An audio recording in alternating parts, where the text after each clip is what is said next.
राहाता शहरातील 13 वर्षीय ओमकार दीपक गायकवाडच्या अपघाती मृत्यू प्रकरणानं परिसरात संतापाची लाट उसळली आहे। कारच्या धडकेत गंभीर जखमी झालेल्या ओमकारचा नाशिक येथे उपचारादरम्यान मृत्यू झाला। या घटनेनंतर संतप्त नातेवाईक आणि ग्रामस्थांनी थेट राहाता पोलीस ठाण्यासमोर ठिय्या आंदोलन करत जोरदार निषेध नोंदवला आहे। नातेवाईकांनी पोलीस ठाण्यात घुसून आक्रोश करत संताप व्यक्त केला, त्यामुळे काही काळ तणावाचं वातावरण निर्माण झालं होतं। पोलिसांनी घटनेचं गांभीर्य लक्षात घेत 3 आरोपींना अटक करीत अपघातातील एर्टिगा कारही ताब्यात घेतली आहे। राहाता शहरातील श्रीकृष्ण मंदिरासमोरील रस्त्यावर दिनांक 7 मे रोजी रात्री 10:30 वाजण्याच्या सुमारास हा भीषण अपघात झाला। कारनं दिलेल्या जोरदार धडकेत ओमकार गंभीर जखमी झाला होता। मात्र धडक दिल्यानंतरही कार चालकानं गाडी पुन्हा रिव्हर्स घेऊन ओमकारच्या अंगावर घालण्याचा प्रयत्न केल्याचा गंभीर आरोप नातेवाईकांनी केला आहे। जखमी अवस्थेत ओमकारला तातडीनं नाशिक येथे उपचारासाठी दाखल करण्यात आलं, मात्र उपचार सुरू असतानाच त्याचा दुर्दैवी मृत्यू झाला। या घटनेची माहिती मिळताच नातेवाईक आणि ग्रामस्थ संतप्त झाले। ओमकारचा मृतदेह रुग्णवाहिकेतून थेट राहाता पोलीस ठाण्यासमोर आणण्यात आला। यावेळी नातेवाईकांनी आक्रोश व्यक्त करत आरोपींवर तात्काळ गुन्हा दाखल करून अटक करण्याची मागणी केली आहे। जोपर्यंत गुन्हा दाखल होत नाही तोपर्यंत अंत्यसंस्कार करणार नाही अशी ठाम भूमिकाही नातेवाईकांनी घेतली होती। यावेळी पोलीस ठाण्यासमोर सुमारे 1.5 तास ठिय्या आंदोलन करण्यात आलं। परिस्थिती तणावपूर्ण बनली होती। अखेर विभागीय पोलीस अधिकारी अमोल भारती यांनी कारवाईचं आश्वासन दिल्यानंतर आंदोलन मागे घेण्यात आलंय।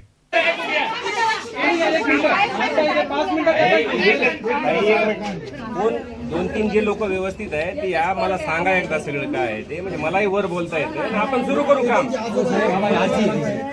आजींला एक घ्या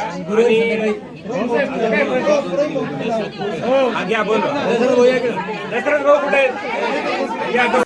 नातेवाईक आणि ग्रामस्थांचा वाढता रोष पाहता पोलिसांनी तात्काळ कारवाई करत 3 आरोपींना ताब्यात घेतलं आहे।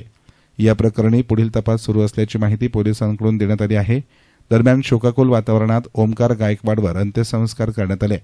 या घटनेमुळे संपूर्ण राहाता परिसरात हळहळ व्यक्त केली जात आहे।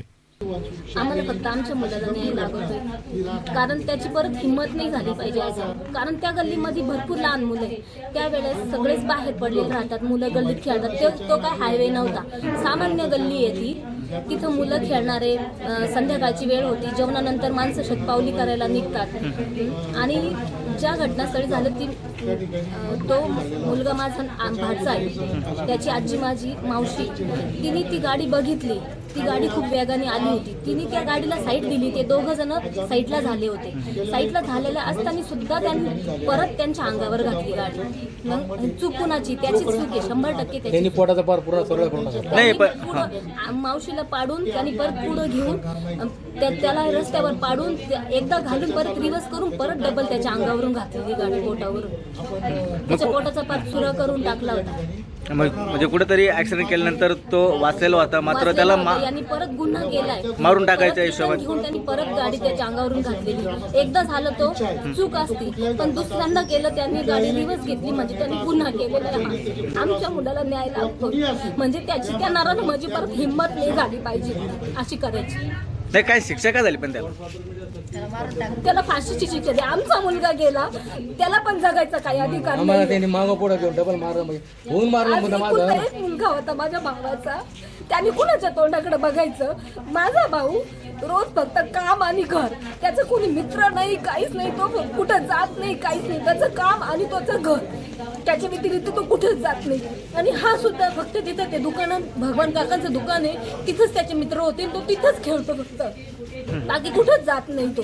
असं काय नाही, त्या घटनेच्या वेळेच्या वेळी जर पोलीस त्या ठिकाणी हजर झाले असते तर कदाचित आरोपी आज जेरबंद झाले असते। पोलिसांनी सुद्धा काहीच केलेलं नाहीये। ज्या वेळेस हे सगळे त्याला घेऊन पळाले नाशिकला, घरचं कोणीच नव्हतं। पोलिसांचं म्हणणं झालं घरचे कुठून येतील सांगा बरं तुम्ही? गल्लीतले आले होते ना, ते नव्हते का विटनेस? गल्लीतले आले होते, ते 11:45-12च्या दरम्यान त्यांनी गुन्हा दाखल केलेला नाही। कॅमेरे चालू नव्हते, 3 दिवस वाट बघताय ते, म्हणते हॉस्पिटल मधून फोन करा। त्यांचा मुलगा मरणाच्या दारात, ते कुठून हॉस्पिटल मधून फोन करतील सांग बरं तुम्ही? मग काय वाटतं या सगळ्या गोष्टीला पोलीस प्रशासन देखील जावत आहे? आमचं तर म्हणणं आहे। वेळेच वेळ जर दिवस झाले या घटनेला काहीच ऍक्शन नाहीये, त्यांनी सीसी कॅमेरे चेक केले नाही। गाडी कुठं पकडली गेली नाही, गाडी आपोआप इथं आणून लावलेली, मग कुणाचा दोष आहे हा? छोट्या मुलाचा काय दोष राहणार? आज 3 दिवसात पोलिसांनी काय केलं? काय केलं पोलिसांनी आज 3 दिवस? काय म्हणले? ते नाशिकला होते सगळे. हा. माझे मिस्टर पण येऊन गेले हा. इथं शुक्रवारी सकाळी. हा. ते म्हणे त्यांचं कोणाचं तरी स्टेटमेंट लागन, त्याशिवाय आरोप होत नाही. आता हे सगळे तिथं स्टेटमेंट देण्याची स्थितीत न्याय होते कुठं का मागायचा? कोणी? न्याय कुठं मागणार? मग सामान्य जनतेने करायचं काय? म्हणजे वेळेच्या वेळी पोलिसांनी जर ऍक्शन घेतली Action असेल तर घ्यायला पाहिजे होती. आज आरोपी जेरबंद झाले असते. आज आज माणसं येऊन इथं सांगताय म्हणजे गुन्हा आहे ना. माणसानं का वेळ लागलं का त्यांनी बळच काहीतरी येऊन इथं सांगतील? 24 तास यांचं काम आहे ना जनतेचं रक्षण करणं. आज त्यांनी घटनास्थळीवर निदान येऊन तिथं चौकशी तरी करायला पाहिजे होती. 4 वाजेपर्यंत गल्लीतले सगळे जसे तसे बसेल होते, पहाटेच्या 4 पर्यंत. कुणी जेवलं सुद्धा नाही त्या दिवशी. म्हणजे पोलीस आलेच नाही त्या ठिकाणी. तिथं येऊन आणि चौकशी करणं गरजेचं होतं. माझ्या मावशी, तुम्हाला अजून एक पुरावा सांगते, माझ्या मावशीच्या आजपर्यंत तिथं रणभोरच्या दुकाना पुढं बांगड्या फुटलेल्या आहेत, तिथं तिच्या बांगड्या पडलेल्या आहेत. तरी यांनी काहीच ऍक्शन घेतली नाही, यांनी सीसी कॅमेरे चेक केलेले नाहीये, काहीच केलेलं नाही. आम्हाला फक्त आमच्या मुलाला न्याय लागतोय. हा, मग याच्यामध्ये कुठेतरी अशी शिक्षा करा का परत त्याचीच काय, जो ड्रिंक करन, जो पिऊन जाईन, ड्रायव्हर लोकांना सगळ्यांना जे पिऊन गाडी चालवन, त्याची परत हिंमत नाही झाली पाहिजे, अशी शिक्षा करा त्याला. एवढंच म्हणणं आहे आम्हाला. यस्तान मीडियासाठी प्रतिनिधी महेश भालेराव, राहाता.